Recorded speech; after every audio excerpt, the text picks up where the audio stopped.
Praise the lord. నిజమైన స్వరం.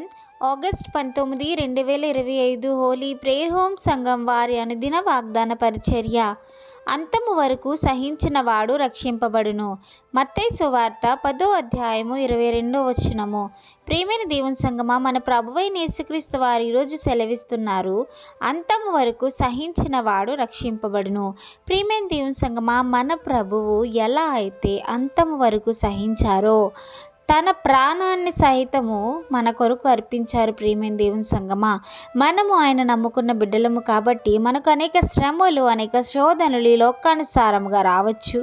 కానీ మనం ఎన్నప్పుడూ కూడా దేవుణ్ణి ఆధారపడి ఉండాలి, దేవుణ్ణి అనుసరించి నడుస్తూ ఉండాలి, దేవుణ్ణి విడిచిపెట్టకూడదు. మనం ఎప్పుడూ కూడా ఆయన అడుగుజాడల్లో నడవాలి. ప్రియమైన దేవుని సంగమా, సమస్యలు వచ్చాయి కదా అని దేవుణ్ణి విడిచిపెడితే మనము రక్షింపబడము.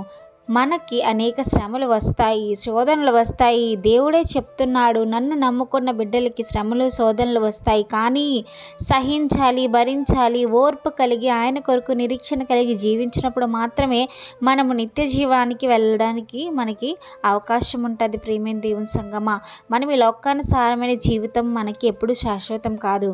మనకంటూ ఒక లోకం ఉంది, అదే పరలోకము, అదే మనకి నిత్య జీవము, నిత్య రాజ్యము. మనము నిత్యము దానిలో నివసించాలంటే ప్రభువు నందు అంతము వరకు నిలిచి ఉండాలి.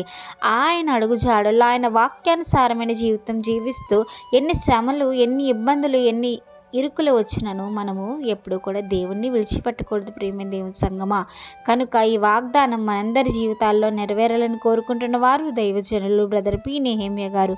God bless you. ఆమేన్.